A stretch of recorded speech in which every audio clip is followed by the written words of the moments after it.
So I think we're good to go if you want to kick off the stream. And I'll go ahead and call us to order at 1:02. Hey everyone, thank you for joining. Hope you're having a great day and enjoying the sun. I think it's the first day in a little while we haven't had any smoke in the air, so that's great. Juan Marcano, I have the honor and pleasure of repping Ward 4 and also chairing TAPS. And I'd like to introduce my fellow committee members, starting with Councilmember Lawson. Okay, I'm Councilmember Lawson. I'm an at-large council member, and I am the vice chair of this committee and enjoy always being on transportation. So, Councilmember Medina. Yes, Councilmember Medina, Ward 3, and I'm on this committee as well. Thank you. Fantastic. So next item on our agenda is the approval of the May 1st meeting minutes. I did not have any changes. Council members? no changes. I'm good. All right.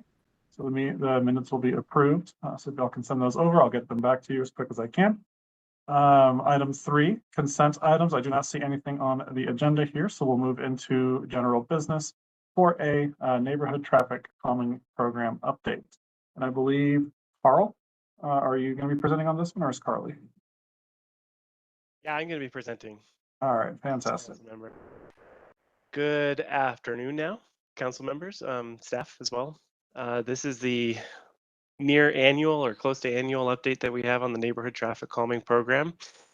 As you recall, the program was implemented in the around the May 2019 timeframe. That was about 4 years ago. And we've been quite busy with this program ever since. We've been getting applications right from the get-go and been cruising, trying to keep up with all the requests that we get. So this is a status update for the program, what we've been doing. I think the last time we presented was around November of 2021. So it's been just a bit more than a year, about a year and a half. As you recall, the purpose and the process of the program is such that we evaluate and mitigate for speeding concerns on local and collector roadways. Oh, sorry about that. I was not sharing my screen. Carly, are you gonna be able to do this? Apologize. I am currently attempting. I'll steal it from you. I apologize. Yeah. Is it work? Okay, if you can see mine, I can just hit the presentation button. Let me do it. Okay. I apologize. Luckily I haven't really covered anything visually. Is the purpose of the program is to evaluate and mitigate for speeding concerns on local and collector roadways. So we do get a lot of focus on the residential roadways that are particularly in areas where people live and where driveways are fronting, as well as where schools are located. The requirements are such that residents must complete the application to the program, which you can see on the right side of the slide. They must present a summary of the concern, include a petition of affected residents. We do require a minimum of 3 residents total, so that would include co-sponsors, essentially. So anyone that might be able to support the application should the initial applicant move or rescind their application. But we do appreciate and encourage a broader petition of support for the application, and have that come in with a sheet that is included in this application that does have a couple of dozen of lines. Oftentimes we get applications that have pages and pages of petition, as I'm sure you can imagine. Once the application is submitted, we do have a period where we go through the data collection process. We usually put out 72-hour tube counts in order to get accurate and data-driven measurement of the speeds and volumes. We usually do get anecdotal evidence from the residents, but we do need to confirm that with speeds, volumes as collected through the tubes, as well as any crash history that might be on file through police. We have a period of time where we do a go, no go on the mitigation. If we decide that through the data, traffic calming devices might be warranted and or be effective through the traffic calming toolbox, then we go ahead and we schedule those for installation. It does take quite a while in order to get those installations in, usually given that these are permanent engineering solutions, mitigations to a speeding concern. It takes about a year for that construction to get both funded, installed, funded and going through the purchasing process, the bidding process, and getting that installed. So we are as upfront as necessary with our residents with regards to the timelines, and generally once we do spell that out, we're not getting too much pushback on that front. Once we do install the traffic calming devices, we follow them up for effectiveness. Mostly upon request, but sometimes we do go out there and we do confirm effectiveness for specific installations if we flag those as necessary.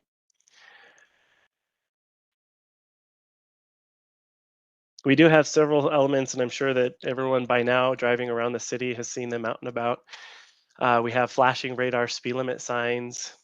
These are the ones that feed back to the driver how fast they are going.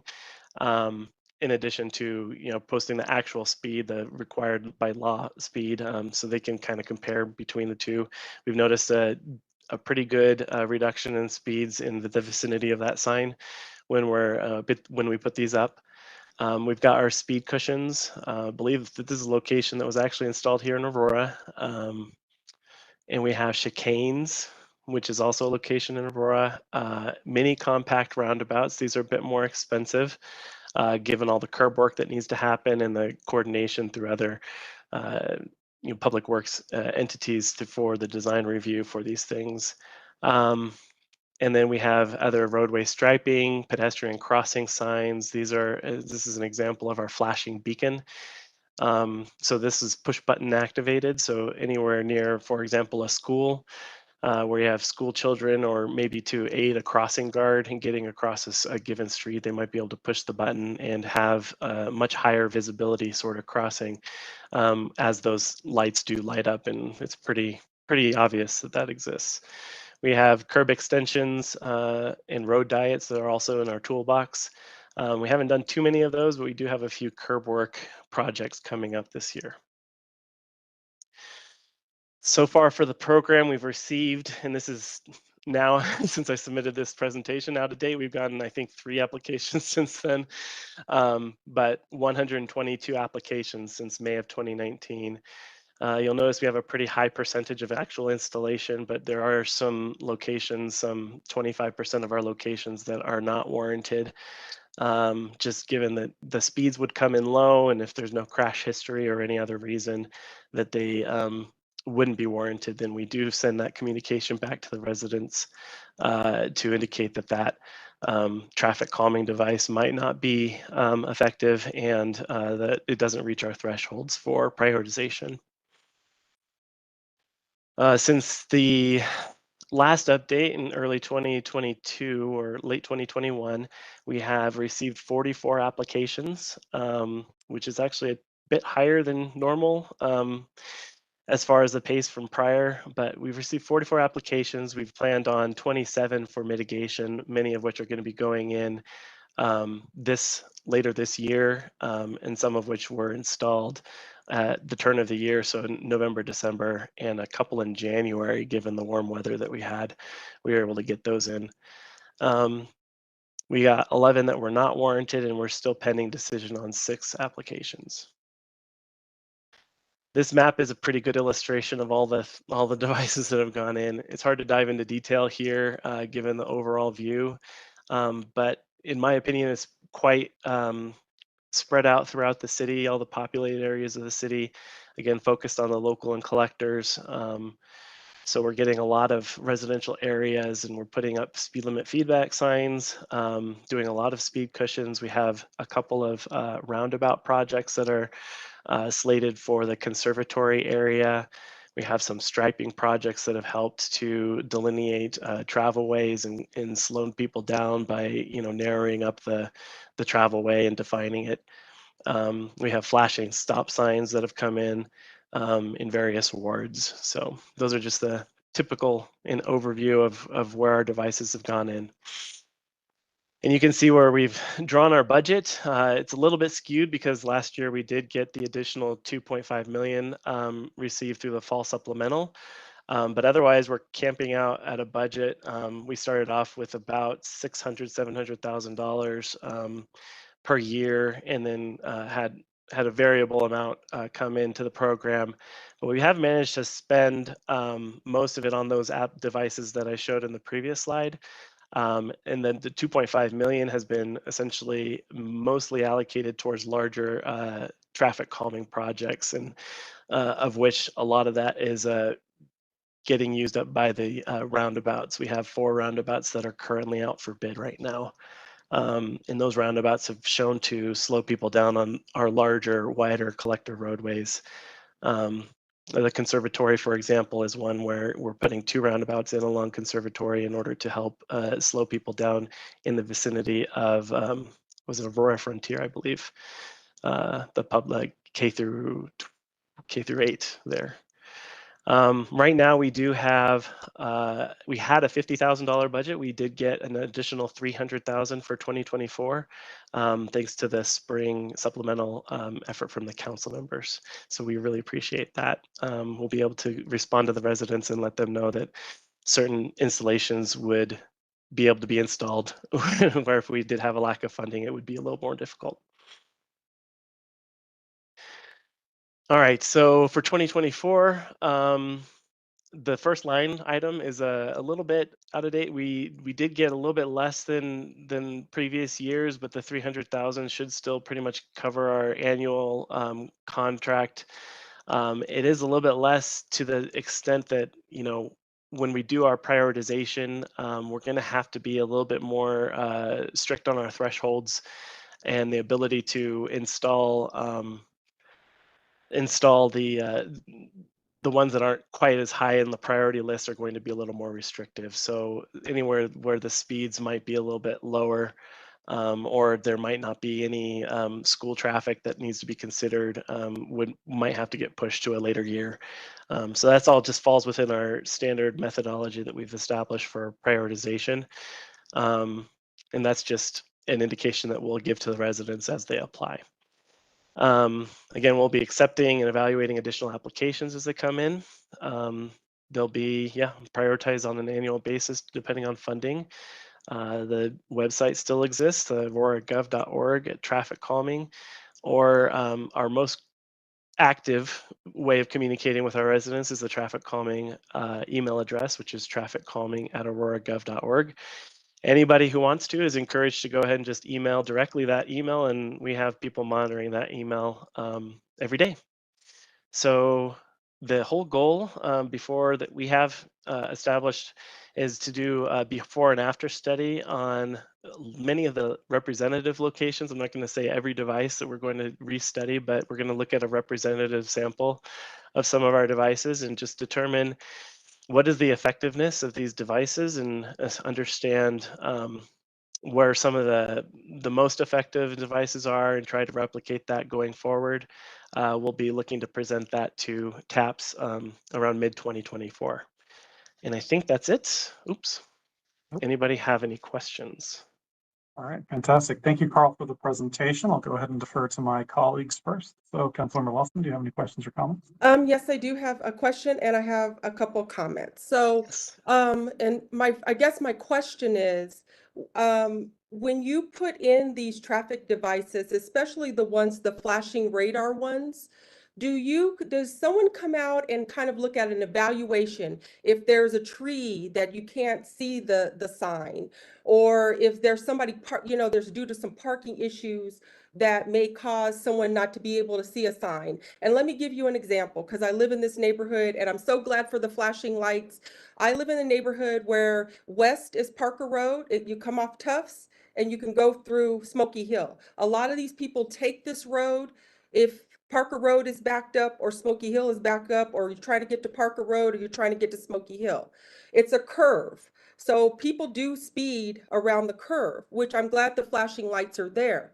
However, and this might be due to my HOA, and I'm wondering if you would find them or just notify them, there's a tree that actually hides the flashing radar going west along Tufts Road. So you really can't see it until you get up in front of it. And then there's people that are parked there with these big old trucks, which I'm not even sure they should be parked there. So I see it as effective, but I still see people kind of speeding, especially going west from Smoky Hill to Tufts. Do you guys come over and do a environmental kind of evaluation, especially I think these got put in last year on Tufts Road.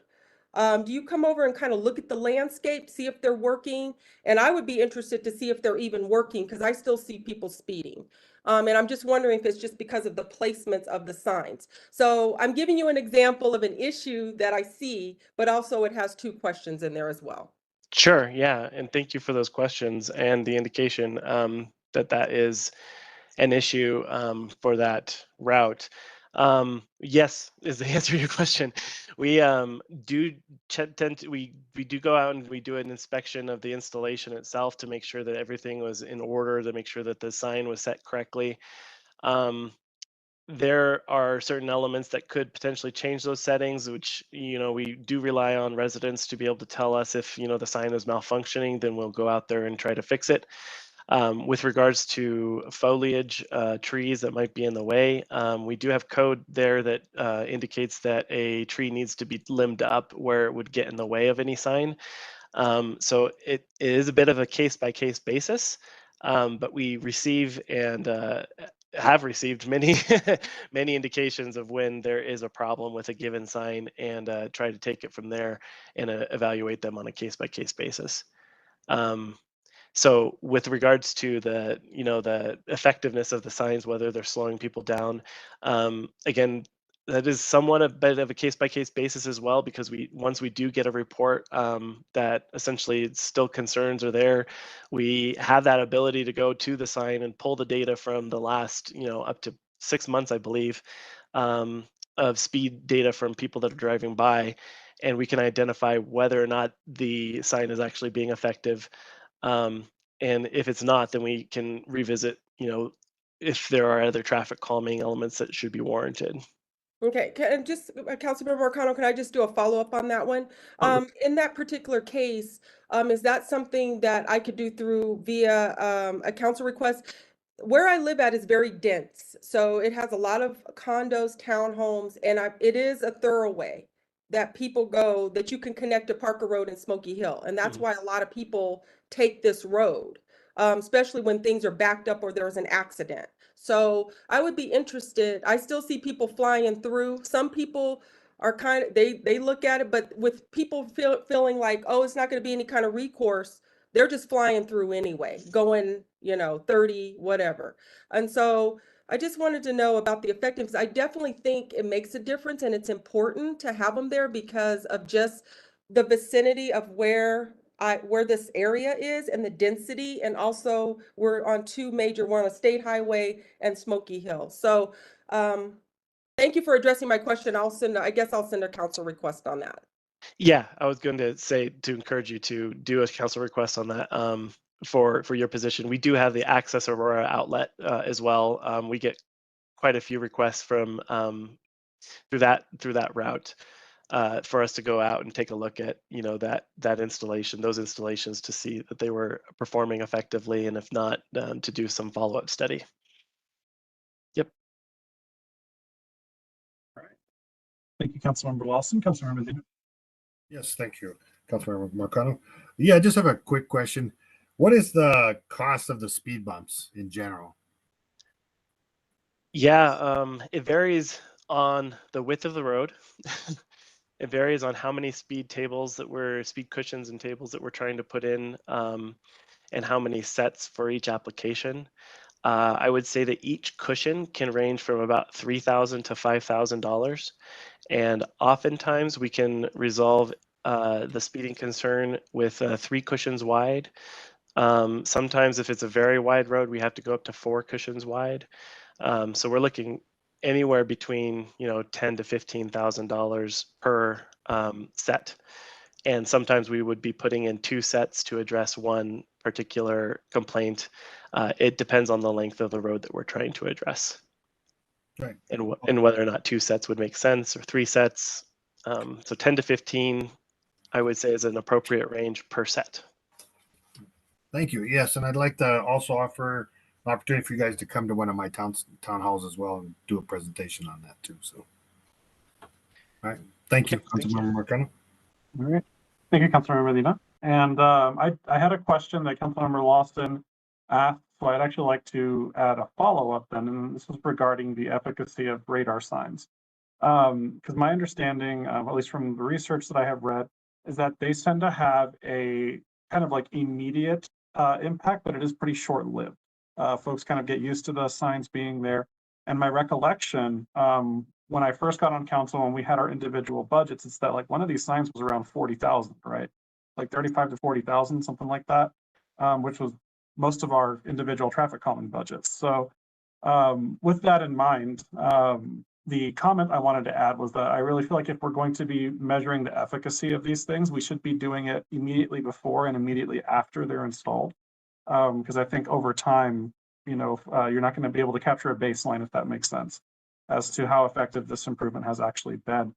And just, yeah, I guess I would like maybe a table, if we could put something, you know, put it together in a table format to show basically a cost comparison or cost effectiveness kind of comparison between the different menu of options that we laid out there for the public and for also our colleagues to be able to take a look at. I just think that that would be nice, especially as we're discussing, you know, how we want to move forward with the strategy. And I know y'all are looking at, you know, evaluating these options as well. I just think having that kind of a visual representation for folks would be very helpful. So, Sure. all right. Great, thank you. So any other questions or comments on this item? Okay, seeing none. Thank you again, Carl. I really appreciate the presentation. Yeah, no problem. Thank you. All right. So next up, we have 4B, which is our transportation project delivery process overview. And I believe for this one, we're going to have Matt Kazakowski. That's correct, sir. Yes. All right, Matt, you've got the floor.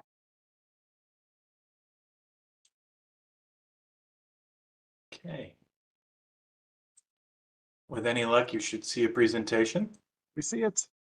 Okay. So today's presentation started with a question a couple meetings ago, and we're excited for the opportunity to outline our transportation project delivery process. I wanted to thank Chair Marcano, council members Medina and Lawson for the opportunity today. What I will say is this, I'm going to break one of my own rules for presenting today, and that is don't have too much information on your slides. I wanted this presentation to kind of also be a standalone reference document. So with that, I'll just issue the warning. It is a little dense. We have ample time for questions at the end, but also do not hesitate to interject and stop me if there's discussion or questions that's warranted during the presentation. So, our goal today is to provide an overview of our project delivery process and timeline. How we're going to do that is we're going to start with kind of just a general discussion and an overview of project delivery, and then start to fold in some more. Then we'll fold in the City of Aurora process and the timelines associated with that. Then we're going to fold in kind of the federal grant and CDOT process and how that affects the process and timeline. And then we're going to have a brief discussion about staffing, resources, and future opportunities. So again, this is just kind of our general, what I would call our 30,000 foot view, our high level of project delivery. Broke it down into 3 delivery steps. Note at the bottom, we're really focusing today on what we would call traditional project delivery, which is design, bid, build. We will have a little bit of discussion about design, build, or sorry, not design, build, but alternative delivery at the end of the presentation. But that's really what we're focusing on today, is that traditional delivery. And so the first step is project development. We can also call this project planning. Here listed in the box, we have a few things that take place in this phase. Really, what the goal here is to put the project on the right track. You know, that's scoping, that's estimating, identifying funding, again, identifying delivery plan, and putting together a project schedule. Next in the process, we have design. Design in large part is developing construction bid documents. Those are plans and specifications. But also in this step, there's a lot of important process, including necessary reviews and approvals from various stakeholders, both internal and external, as well as right-of-way acquisition and utility relocation, which we'll talk about a little bit more. But those can be very important to a project timeline and can have a big effect on it. And then finally, once we get done with our design process, now we're moving on to construction. That's where, if we did a good job on the first two steps, this one should be a breeze. I say should be. But that's where we solicit construction bids, award. Then we have a construction performance period, and then the project goes through closeout and warranty. So that's kind of our 30,000-foot view. With that, we'll drill in a little bit more, and we're going to talk about that first one, project development, as how we do it here at the City of Aurora.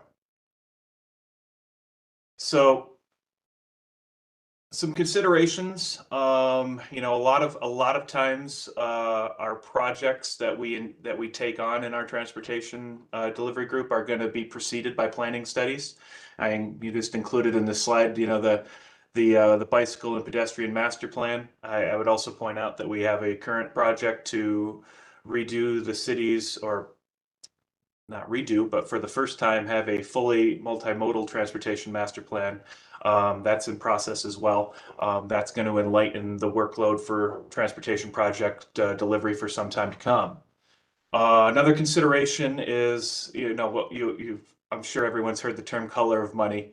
And when I say that, I'm really talking about federal funding, and there are certain strings that come with the money depending on the color of it. And so knowing how a project is going to be funded for future phases is going to enlighten the process to, again, make sure it's on the right track early. And then that last one, procurement planning, again, that's talking about, does this project make sense for a design, bid, build, or traditional delivery, or does it make sense for an alternative delivery? And again, I'll keep kicking that can. We are going to talk about some of the benefits of alternative delivery. Generally speaking, timeline for this phase, it's going to vary drastically based on a project size and scope. If we're talking about just a simple sidewalk project, to put together a cost estimate and to, get the project scoped, we can do that in a month. But, if we're talking about a federalized interchange job, such as the I-70 Piccadilly project, that project took almost 2 years to get through what I would call this project development phase. So next step is that design box. Again, wanted to talk through a couple of considerations that we go through when we're delivering a project. We do have options for design. Our team is somewhat unique in the municipal realm. We do have the ability to do in-house design on smaller projects, and I think that provides a huge benefit to our residents, and as well as our staff. I think at least some of us engineers still like doing a little bit of design work. We also have we pre-select what we call job order engineers, or JOEs for short. Those are our shortlisted engineers, and we can put projects out to them off the pre-qualified list for medium-sized projects. And then for larger projects, we're usually looking at full public RFPs for large design projects. Another consideration is project milestones. So typically we will have a project milestone laid out at a 30, 60, 90, and then an issue for construction set. that can be reduced, that can be modified based on previous studies that may have been done. Maybe you can skip 30%, but generally speaking, we look at a 30, 60, 90 milestone for design development. And then again, the main thing that we're doing here in design is we're developing construction documents. Obviously, the first two on the list here, plans and specifications, those are the ones that most folks know about, but there, there's also a lot of other stuff that's going around. We're developing drainage reports, traffic reports, identifying impacts for the project. If it's a structure, we do a bridge selection report to make sure that the structure type is appropriate. There's also could be a lot of permitting. If we're in a floodplain and we have impacts with floodplain, well, we've got to do what they call a LOMR, a letter of map revision, where we modify the floodplain map. And then the last one is the estimate. We definitely want to make sure that we're getting estimates at every design milestone so that we're tracking our budget to hopefully not have too many surprises when we go to bid the project. At the bottom here, I kind of included just a very general flow chart for our design process. Again, it shows those milestones.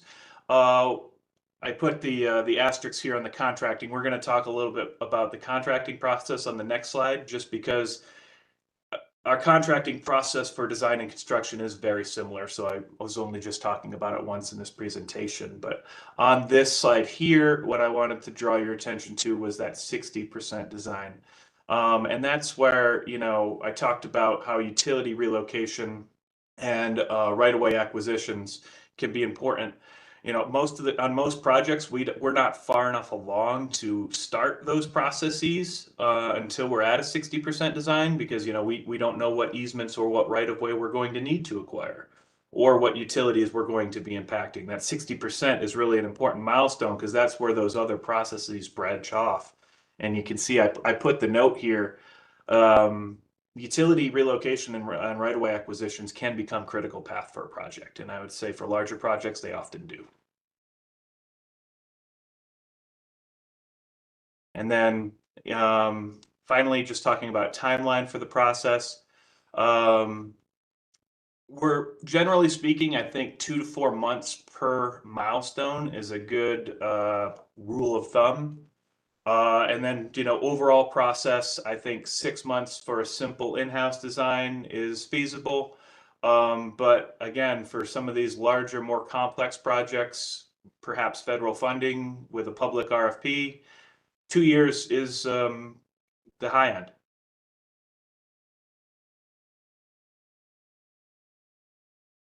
Okay. Jump in yes, real sir. quick. Yeah, so could you kind of define what critical path means to y'all within the context of your workflow here?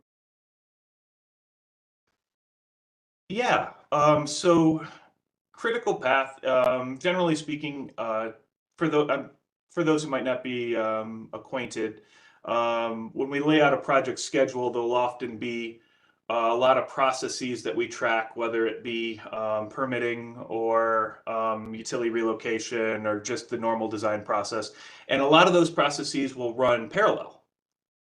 And so when we look at a project schedule, what we call the critical path is whichever one of those parallel processes is going to take the longest. Gotcha. Okay.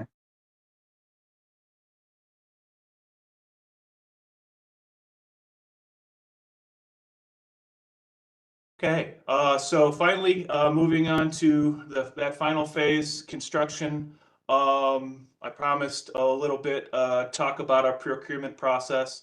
I did want to point out that a majority of our purchasing process and our bid solicitation and our contract execution, those are dictated by city code. Our purchasing office is responsible for our adherence to the city code. They keep us all honest in all of the departments.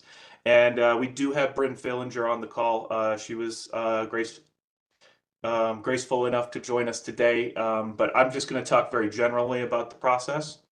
And then again, in this general timeline I have here at the bottom, it's really that bid solicitation and our contract, that contract execution part that we work very closely with Bryn's office. After we have our issue for construction drawings, or our drawings, our specifications, our project, what we call our project manual that we're ready to put out to bid, we send that over to the agents in Bryn's group, and they help us go through all of these steps here that I won't read to you, but that including preparing the solicitation, soliciting the bid. Once the bid's on the street, then we'll often get questions from the contractor community or the design consultant community, depending on whether it's a design or construction bid. And then we'll issue addendums. The bids will come in, and then we'll, if the bids are favorable, then we'll go through our award process. But even after the award process, Bryn's group has a lot of work to do. They need to get all of the insurance and bonds in place, make sure all the contractors and their subs are licensed correctly. There is a city risk department review, as well as a legal review to all contracts, and then the contract is circulated for city signatures. So once our purchasing department goes through that process, then they turn it back over to us. We're in our construction period. Our contractors send in their submittals, they get their permits in order, and they mobilize. After mobilization, we have a performance period. Once the work is substantially complete and beneficial to the public, we issue a substantial completion, and then we begin our project closeout period. And then once the project is closed out, we have our warranty and establishment period. A few notes here on the timeline. Generally speaking, to get through that bid solicitation and contract execution, we're looking at about a minimum of 3 months. One other note, we do a lot of our awards go on the weekly report to council, but we go to full council for approval of anything that has less than 3 bids or is over $2 million in contract value, and that can add a little bit of time. We have to be on the agenda 17 days before the meeting, and sometimes we ask for reconsideration, and council is usually gracious when those are required. Generally speaking, for full duration timeline on this phase, it can vary drastically based on project scope. Obviously, it's hard to put a minimum and a maximum on something where we're doing very large and very small projects. So, moving on, grant projects. We're doing a lot of them. The IIJ, between DRCOG and the infrastructure grant program, I think we'll be continued to do a lot of them. So I think this slide is important, just kind of talk about what that looks like.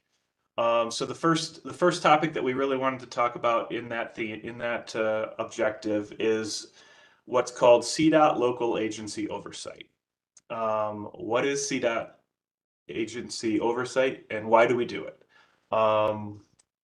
It's often referred to as pass-through funding. So all of DRCOG's grants, they have an agreement with CDOT where CDOT administers DRCOG's federal funds, and then as a local agency, they administer the federal funds on our behalf as a pass-through, and we then apply to DRCOG with reimbursement requests to get that pass-through funding. I'm sorry, apply to CDOT with a reimbursement request to get that pass-through funding. The alternative to pass-through funding is what's known as direct recipient of federal funding. The city has not, at least for highway money, the city has never been a direct recipient of federal funding. The city, but we have looked at it. In order to be a direct recipient of federal funding, the city's processes would have to be audited for adherence to all federal standards. CDOTs have. So that kind of goes back to the CDOT oversight thing. As long as we follow CDOT's process, the Federal Highways has already signed off that they are fully compliant. As far as local agencies in the state who have gone through the direct recipient process, there are only 3 at this time. And 2 years ago, there was only 1. One other note, what we did when we did what we heard or found when we looked into being a direct recipient is there is significant administrative staff resource commitments that need to be made in order to go through that. So going back to pass-through funding, how do we do that? Well, the first thing that we do is we execute a IGA with CDOT. And that gives them the ability, that sets up the rules of engagement and gives them the ability to reimburse us for the funds that we incur. In order to maintain compliance, we need to have CDOT concurrence at all of those project milestones that I laid out for you earlier. An example of that would be when we do our RFP, if we're doing an RFP for a design solicitation, we need to send that to CDOT and then they give us a concurrence to add. For later design submittals, reviews get broadcasted throughout CDOT subject matter experts for compliance. And so there's a heavy amount of coordination and review that goes between the agencies on those projects. And you may have heard this word before, the word clearance.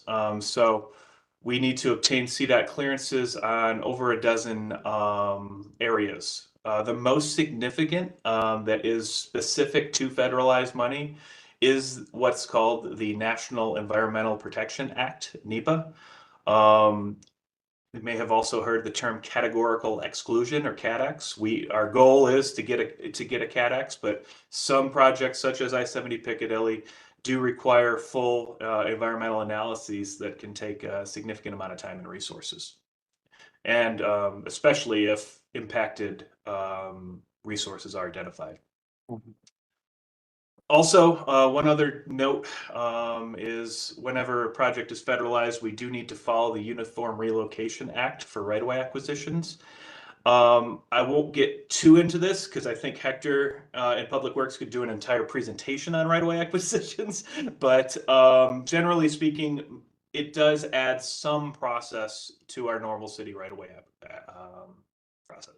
acquisition process. And then finally, I mentioned it above that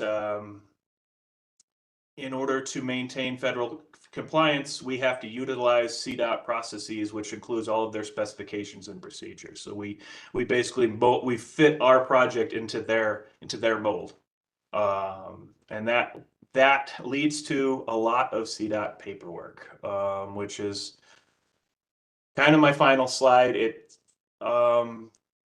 Reimbursement requests. That's really where the rubber meets the road here. That's how we get paid. Because what we do is we actually pay out the money to our vendors, and then we submit a reimbursement request to CDOT. I included the checklist here on just for reference, but there's approximately 25 items that we need to identify prior to any reimbursement request. Some of the bigger ticket items are, certified payroll and confirmation of prevailing wage, disadvantaged business enterprise participation requirements, confirmation of those. There's a schedule review that goes into every reimbursement request, and we also have to issue a proof of payment. Another large consideration is what was formerly known as the Buy America Act. It's now the Build America Act. It's been expanded fairly significantly. That requires a lot of material certifications for both permanent and temporary materials that are used during construction. A lot of compliance certificates for material testing. So these can hold up a reimbursement request, and they often do. Our goal is to get reimbursed as quickly as possible because obviously our budget folks don't like fronting that money for too long. So wrapping up, we rely heavily on consultants for this, to get to certify compliance and to bring all this paperwork together. We rely on our consulting community. We have a few that we work with. They're very good. Generally speaking, that adds about 10 to 20% of project cost, to hire those consultants to do that work. And then a few recent trends. So CDOT, their local agency unit, they are seeing more grant projects and more local agency projects. Their local agency unit, who historically has managed those projects, is getting very overwhelmed. We're also seeing that consulting community, again, that we rely very a lot on. They're having staffing difficulties. And we're also just noting because of these factors, we're seeing kind of just a general slowness in the process. And so generally speaking, if we're talking about federalizing a project, rule of thumb, probably double the duration, probably double the amount of time that it's going to take to get through the process. So my last slide. I just wanted to talk briefly about the Public Works Department's project delivery unit.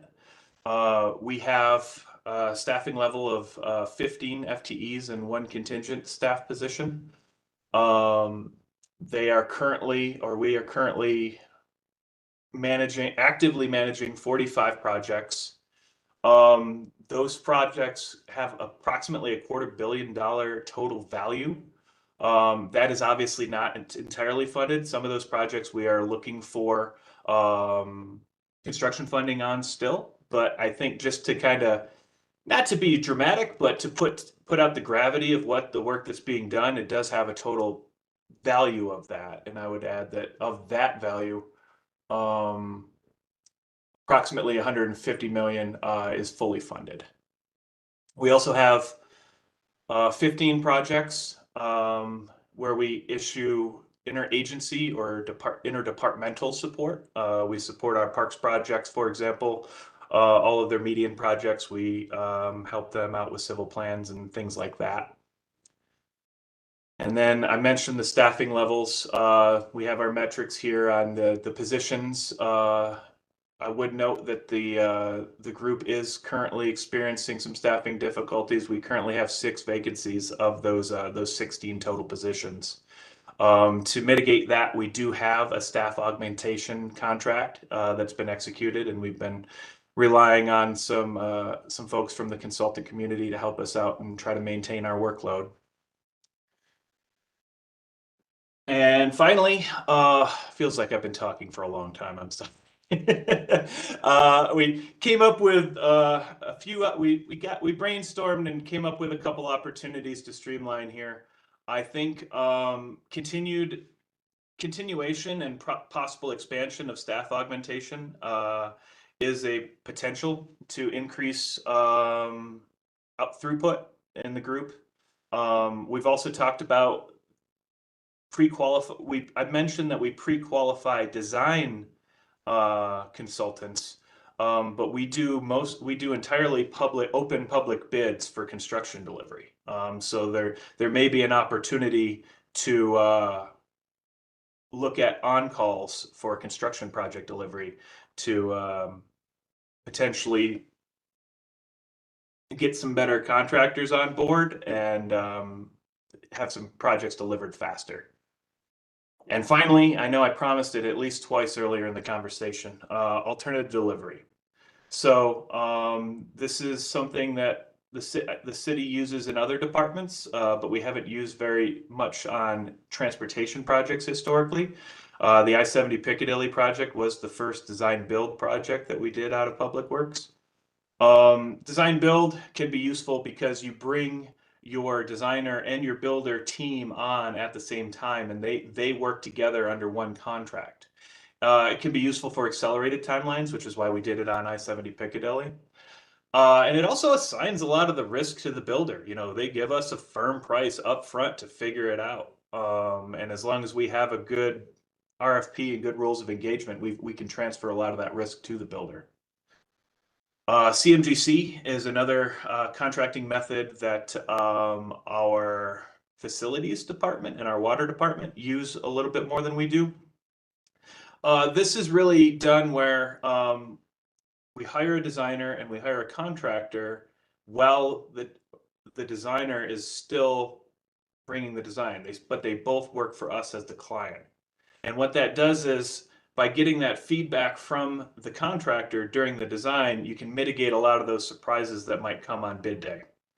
And then at the end of the design process, that contractor who's been working for you, they then give you a negotiated guaranteed maximum price, where you can either take it or leave it. And but you're not tied to that contractor if you don't like the GMP that comes at the end of the CMGC. That's kind of those are the two major alternative delivery methods. There are different flavors of those two, I would say.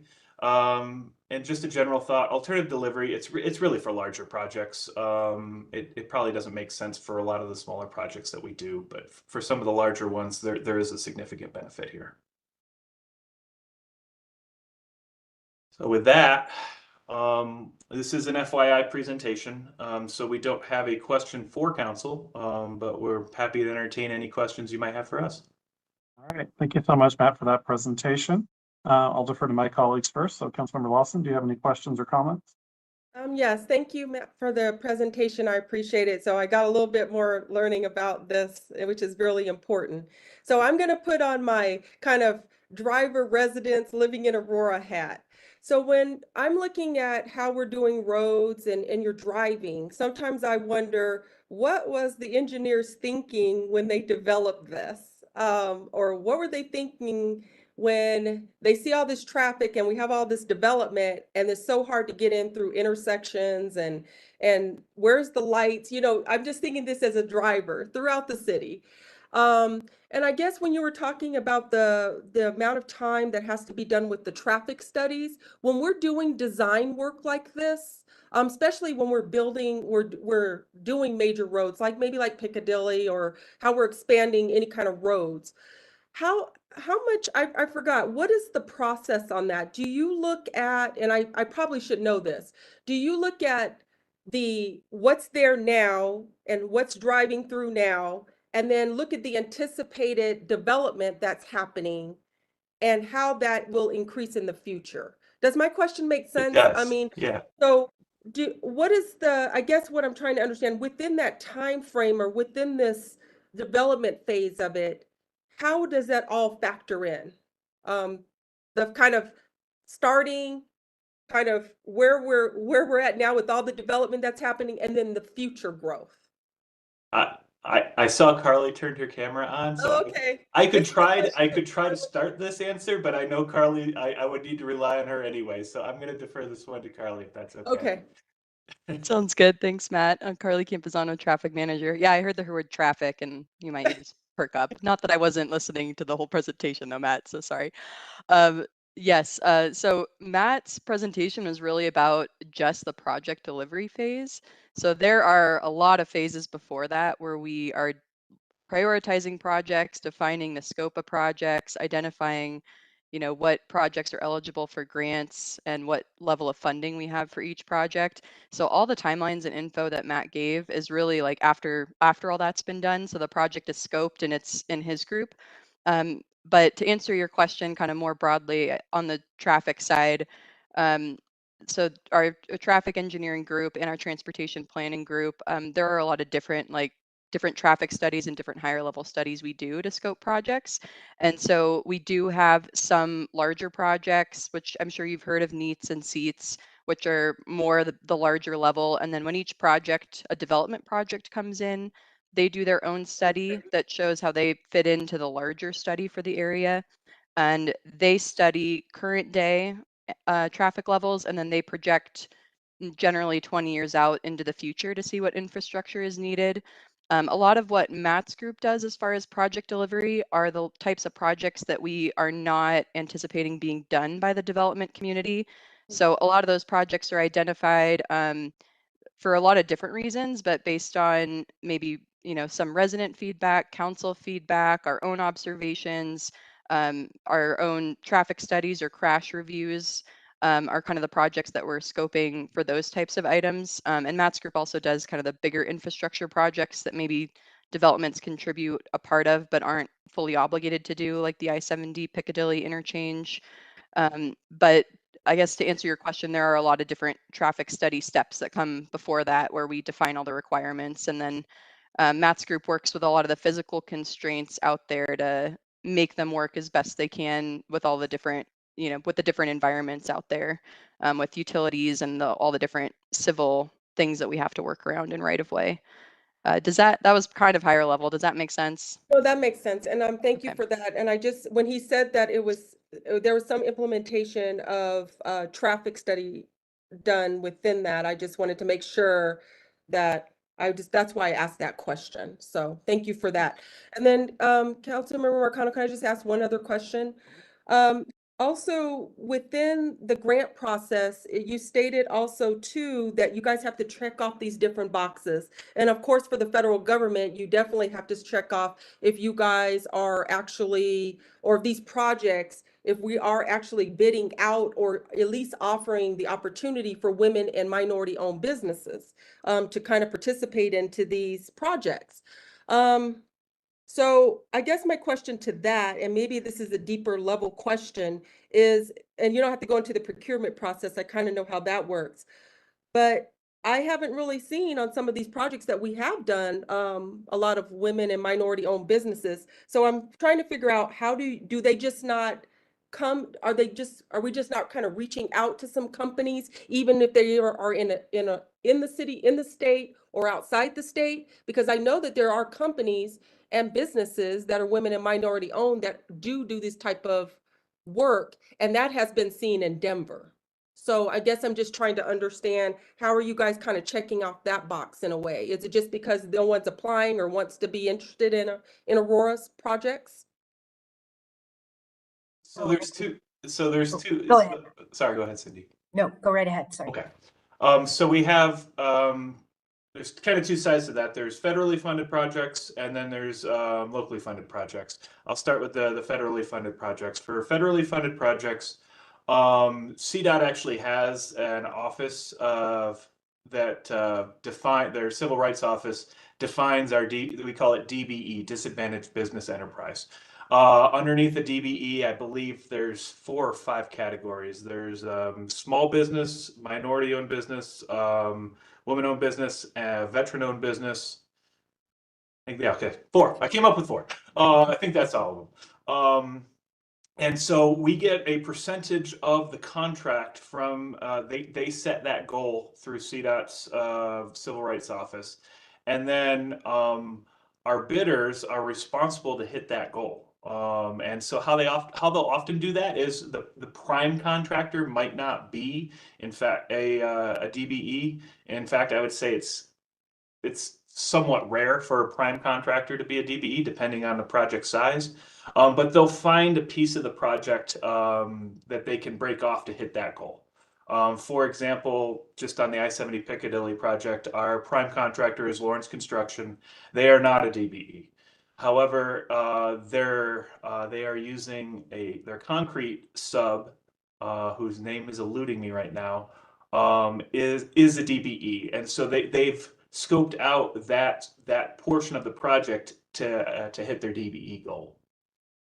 Okay, and thank you for that. In my corporate life, I used to do government contracting, so I kind of know a little bit about it, but I was just curious because, I know Denver has had some projects where they have had that was kind of a focus, to have, on some of their projects stuff that they've had. But I see what you're saying. It's kind of a top level down, like the bigger contractor may have other contractors that are with these particular 4 things. Okay, thank you so much. Councilmember Lawson, Councilmember Medina, do you have any questions or comments? Not at this time, thank you. All right, thank you, sir. So I have a couple of questions here. So I guess I'll start with the pass-through funding, which you mentioned that there were 1, now there are 3 jurisdictions who utilize pass-through funding. but that it's administratively burdensome. So I'd like to know, why is it worth it for them and not for us? And does this like improve their ability to deliver projects in a more timely fashion, ultimately? I would say the ones who have done it have not done it by choice. It has been by necessity. I mentioned in my presentation that CDOT, their local agency unit, is experiencing a high level of workload, and they are overwhelmed. Nothing has been said officially, but unofficially, we are hearing that off-system grant projects, meaning grant projects that are not on CDOT's highway system, they may not be willing to do pass-through funding for those projects because due to lack of resources. And so for what we've heard from other municipalities is, I mentioned that there was only 2 years ago, and now there's 3. Those additional 2 have been due to necessity, not by choice. Okay. And does that impact their ability to actually get projects completed in a more timely fashion? I can't really speak to that. I don't think it would have an impact. Yeah, I think generally speaking, you're probably doing most of the same things once you get it set up. Sure. Okay. Thank you for that. So you all also mentioned staffing levels were identified as an issue here, and I apologize. I had to make an emergency call regarding another one of our committees and getting that publicly posted in time. So I had to step away for a sec. So if you already covered this, my apologies. But what would the staffing costs be to bring you all, up to where you need to be? And I think that would be something really, really beneficial to discuss ahead of the 2024 budget cycle for us. So we actually have the positions available. We may need to do a little bit more investigation on if there's additional needs. Honestly, it is the lack of applications that we are getting. And Matt's been dealing with this for quite some time. I believe we still have 6 vacancies right now within the transportation projects delivery. Therefore, we are using augmentation from consultants. There is just a lack of qualified engineers out there, and you can name your price basically for a position in engineering right now, whether on the private side especially. So does that answer your question? A bit, but then it opens up another question. So I was going to ask, are we competitive with where the market is at? And it sounds like the market's very, very tight for engineers specifically. So we're using augmentation contracts, and I'm going to assume those are going to be more expensive than just bringing people in-house. So Yes. at a certain point, why don't we just raise what we're offering so that we can get these folks internally then, And so I think that will be, HR will be doing an annual market review. So I think that will be very beneficial for us to potentially move forward. I know, Laura, you might want to add something here. You've been working close with Ryan. I just want to add, so we recently did the this year's market and compensation study, and the project managers, project engineers classification, their A&P did go up a little bit. So we're hoping and continuing to look at strategies on how we can stay competitive. As Cindy said, the private sector does traditionally pay more, unfortunately, compared to the public sector. That's a reality in the engineering and project management space. But we're working and exploring that, recognizing the number of vacancies that we have and trying to think innovatively as to how we can attract candidates and make the public sector project management career really lucrative. Oh, and I would add one more thing. We are actually doing something we've never done before. We're going with an executive recruitment process for project engineers, hoping to really tap in to folks in other states that might be interested in Colorado and Aurora and what we're all about. So that is something we've never done before at that level. It's usually been at the higher levels, but because we haven't been getting applications and interest, we decided to give that a shot and see what we can get from that process. Thank you for that. And I support y'all doing that. That sounds like a great idea. So another one of the points that y'all brought up in the presentation here was that council approval can add nearly 2 months to a project timeline. And that's because of us having to basically sign off on anything that didn't have 3 bidders or that's over a certain threshold. So I'm curious, can y'all recall council ever denying or calling up a funding request for an infrastructure project? I have been here since 2012 and I do not recall. I know Bryn is on the phone. Or on the call. She may know because she's been here longer than me, if she's still available. Yes, I'm here. And no, I can't recall one that has been that has not been approved, a contract award for transportation. Okay. So Yeah. thank you, Brent, for that background. So with that being said, would this be worth changing in our code? That is an idea that we're initially exploring. We've had the $2 million threshold for a number of years now, and it may be time to take a look at that and see if we can raise that limit, because and a lot of our projects are getting bigger as the city grows. Our projects are bigger, so that is something we will be taking a look at. Yeah, because I mean, a 2-month delay in a project timeline, that's time, and time is money, right? So that is added cost that we're causing for, I'm not sure if we have a good reason to be doing that, frankly. So yeah, I'd like to see y'all propose that. And do we know when the $2 million threshold was put into place? So I'm also curious as to what that might have changed to be, with inflation factored in. Yes, it seems to me that change to 2 million, it was increased from 500,000 to 2 million. And it seems to me it was at least 10 years ago. I think I've been the manager 10 years and the previous manager was able to get that done. So at least 10 years. Okay. Yeah, my suggestion would be, if we're going to continue to have a cap in there, that we have it adjust with inflation as well.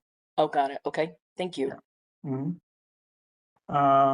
Okay, and then this is a piggyback onto Councilmember Lawson's question.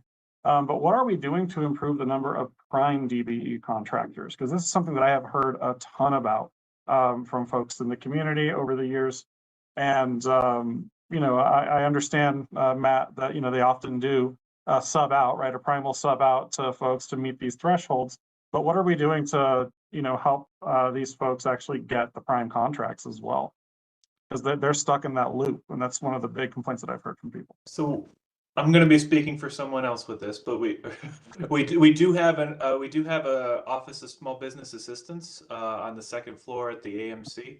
I actually had a call with them just about a month or so ago, just talking through what our process is and how DBEs can be more involved in our bid process and become more aware of our projects. So I think I don't know everything they do down there, but I do know that our Office of Small Business Assistance does help those folks out. Whether it be licensing, figuring out how to get their contractors licensed at the city. I know they do that. Apologies. Yeah, I don't fully know the full scope of their services, but I do know that they exist and they work in that realm. Okay.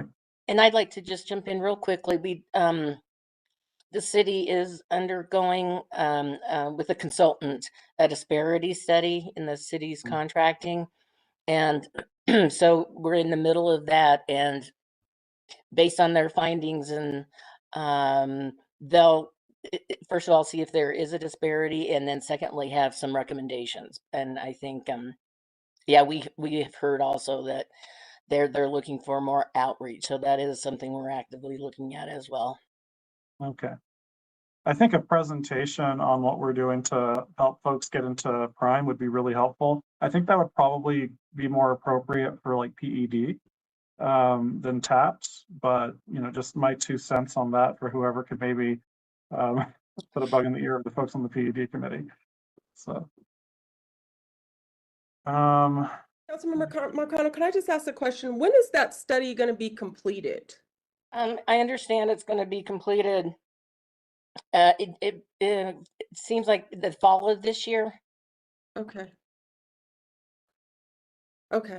maybe. Mhm. Okay, that'll be very interesting to understand because I do think that there is some issues there. And it's very historical as well as you look at major cities that there are these contractors that are in these categories that have these businesses. And I just find it very interesting. And I'm not saying Aurora's doing this, but I've lived in major cities where they're not picked over another contractor that is of not their status, and they're very well known. So I'm very interested. That'll be very interested for that study. And I hope that the small business assistance division that we have here, once we get that study, will ensure that we are implementing processes that are very inclusive so we can make sure that we are being with these bids, because there are some businesses out there from higher level to lower level that are just not getting the contracts because maybe they don't meet this, but this other one does.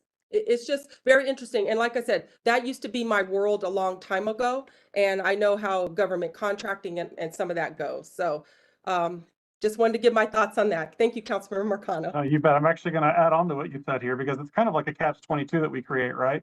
You have to grow in order to win these contracts, but you need to win the contracts in order to grow.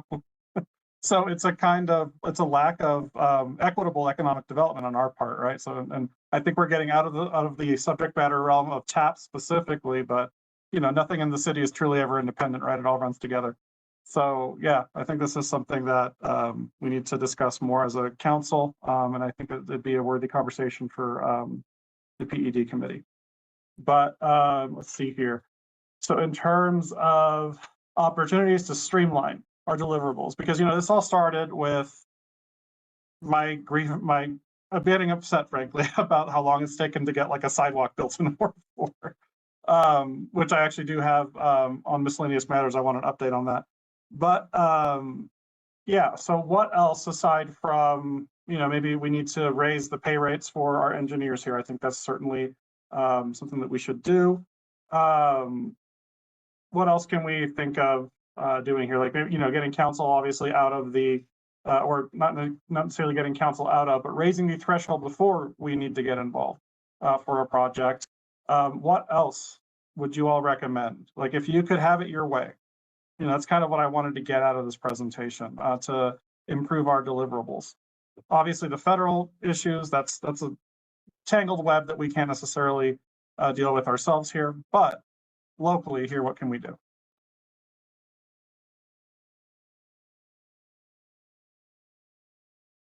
So I will throw this out. Bryn, I hope you're all right with this.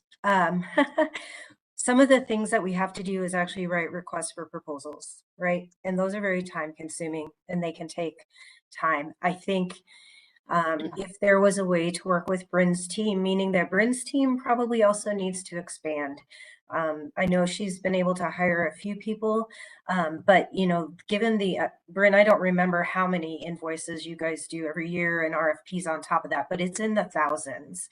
And so I think getting some more support between purchasing and public works on actually producing the request for proposals and getting them out would really help us.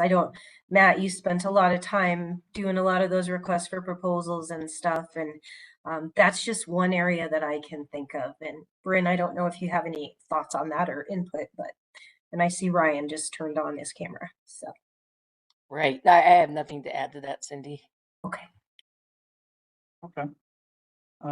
Yeah, so would that just be a matter of breaking down a silo between public works and purchasing, or just more manpower basically to be able to it's definitely not a silo. It's just the resources to get that work done, because that would allow the public works staff to be more focused on the actual projects that they're working on. So that is just one idea there. Okay.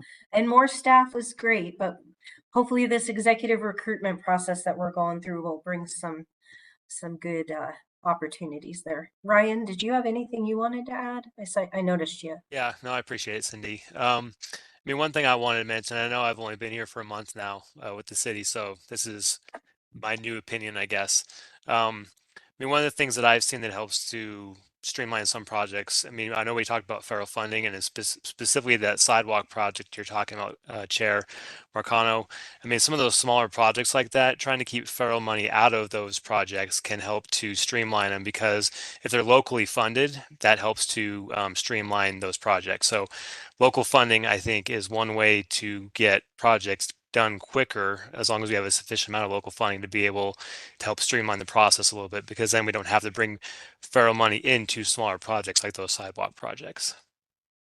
Okay, so just more of a general fund prioritization on our part, basically, or not general fund, but just yeah, or capital projects fund prioritization, really. Yeah. Right. Which can really be informed by the upcoming transportation multimodal study. So certainly that'll be part of that process. Yeah. I also have maybe asked in the past, part of what my understanding is why other places are able to deliver projects more efficiently is that they have, obviously ample work to do, right? Just like we do. We have a massive capital backlog in the city. Pardon me. And they have internal teams that actually deliver the projects completely. They don't necessarily even go out to bid on these things. They have folks who actually do the construction work, who pour the concrete, who, and set the steel and all that stuff. So have we ever really looked into what that might benefit us? I know that that's going to be an upfront cost for both capital, for equipment, and for, staffing, obviously. But what would be the long-term gains that we might attain from that? Have we really evaluated that? No, I'm sorry, I'm processing the question. We have not evaluated that. Now, we did do some work when we used to have a concrete crew within operations, and there has been some interest in standing that back up. So let me do a little bit of work with the team, and we can kind of strategize on that question and see the potential opportunity and the potential benefit. I'm not aware of other agencies that do a lot of their own internal work. So that'd be interesting if you have some examples for us. That'd be great. Sure. I can dig some up for you. Awesome. Thank you. Okay. Yeah. Any other, just kind of like if y'all had your way, suggestions?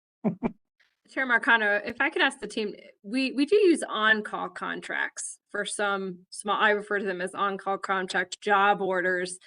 And so we could look at expanding those contracts where those smaller projects, typically those aren't the bigger ones that Matt's talking about that can be possibly delivered through other alternative delivery contracting, but these are the smaller ones, maybe even up to $1 million that could be bid through an on-call contract type structure. Matt, can you just quickly talk a little bit how you guys are using job orders right now? Yeah, absolutely. So again, it's really on the design side of the coin, but we do, it used to be every 3 years. The recent changes to purchasing codes expand this to every 5 years. We can do multi-year option contracts for 5 years now. Again, historically it was 3 years, but whatever that cycle is, we solicit to the contractor community, and we pre-qualify a certain number of firms, but then we actually go one step further than a lot of municipalities on that, where most municipalities will pre-qualify, but then they need to go into a contract with that vendor when they want to actually give them work. We issue the contract ahead of time. And so we can issue task orders under just a PO to get that work out to our job order engineers faster. Our current thresholds for that program are, I believe we can direct source contracts up to 150K of engineering. And then we do what we call a mini RFP, where we give everybody a shot at it up to 400K. So that's why I think in my presentation I called it medium-sized projects that we're using for our job order engineers. Those are the thresholds that we're using there to have accelerated. And we've worked obviously heavily with Bryn to make sure that all of those rules are in compliance with city code, and she keeps us honest always and forever. But one thing that we've talked about is maybe doing something similar to that for construction projects as well, where we have pre-qualified vendors on the construction side that we can put out small projects to. Councilmember Marcano, you look to, propping up city crews to do those smaller projects. I would say maybe there's an opportunity here to do that with a pre-qualified vendor list on the construction side. That's not something we've done historically, but there may be an opportunity there. And we do actually do that. Oh, sorry. No, We do have on calls, not on calls necessarily, but construction contracts for operations. So perhaps that could be piggybacked on and expanded. So. No, and yeah, I was gonna say I'm certainly open to that as well, Matt. I kind of look at it, if we're dreaming big here, like why not both? We're always going to have some level of work that needs to be done and that we'll be able to include in our budget. But if we have to cut back, I would rather cut back on contracting than cut back on city staff, right? So I think it makes sense to maybe take that kind of an approach. But yeah, because I still see all of these things that need to be done. They're also economic development opportunities for us here. It's going back to the point Councilmember Lawson and I raised earlier. So yeah, I like that idea. I have another idea, and maybe this is really silly, but Julie could work with us on this. We should probably do a QR code for all of our job openings in Public Works and get those to all of your ward meetings.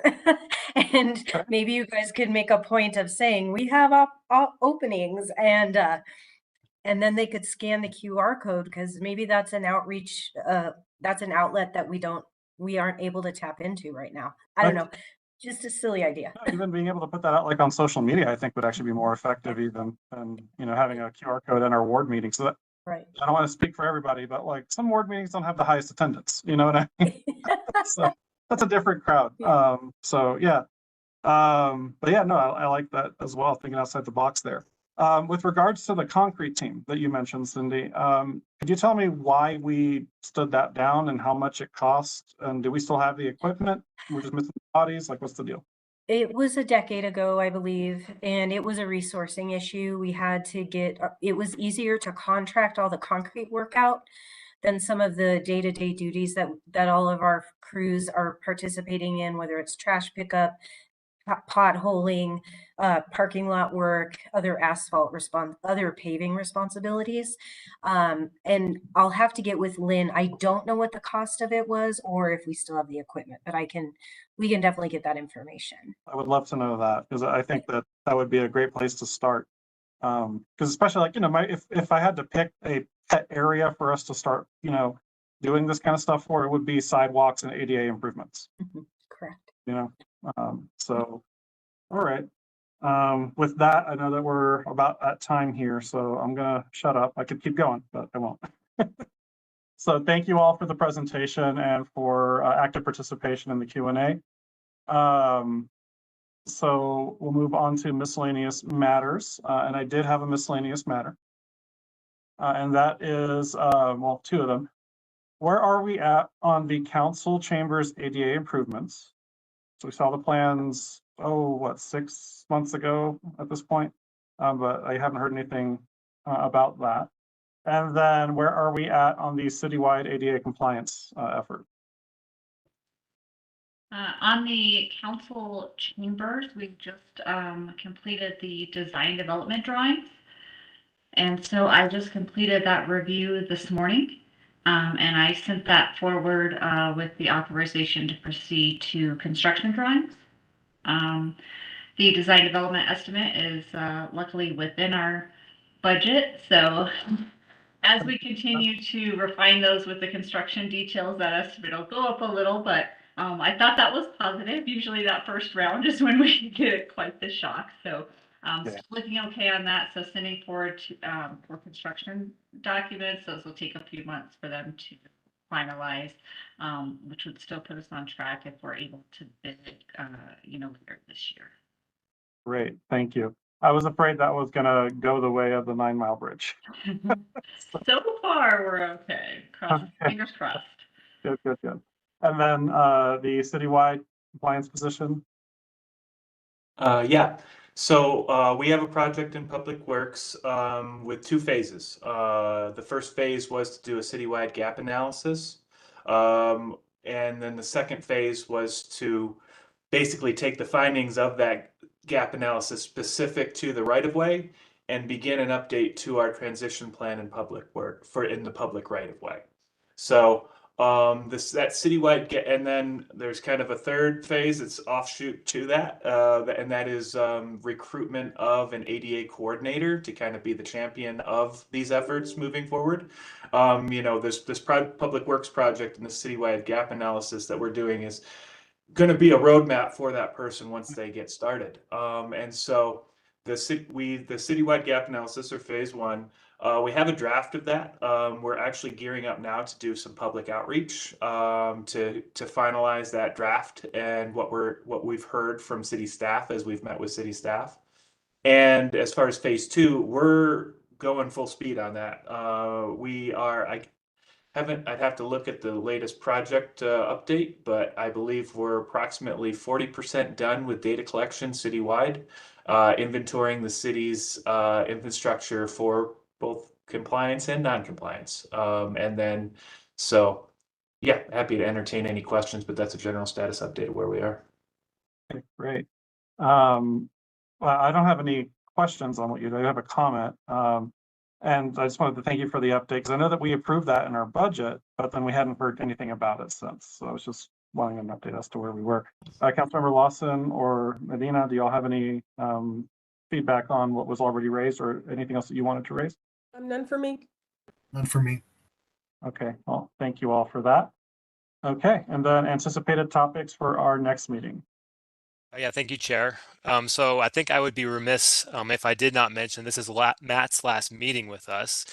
He's actually one of the vacancies that are in the TPD division. He's actually taking a position with Aurora Water. So I was going to take a moment to recognize Matt for his commitment to the city and also for his contributions to the Public Works team. So thank you, Matt.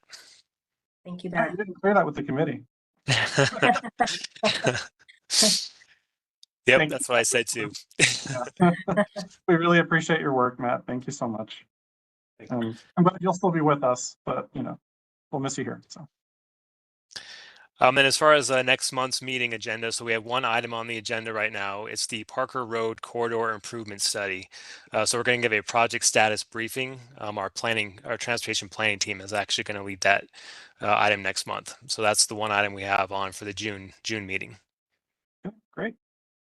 Alrighty, thank you. And then our next meeting will be, it's like June 22nd.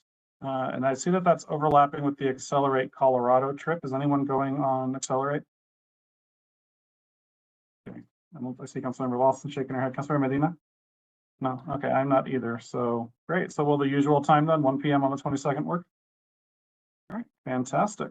So that said, I will see you all then. Have a great rest of your day and enjoy the Memorial Day weekend if I don't see y'all before then. Thank you. Thank you.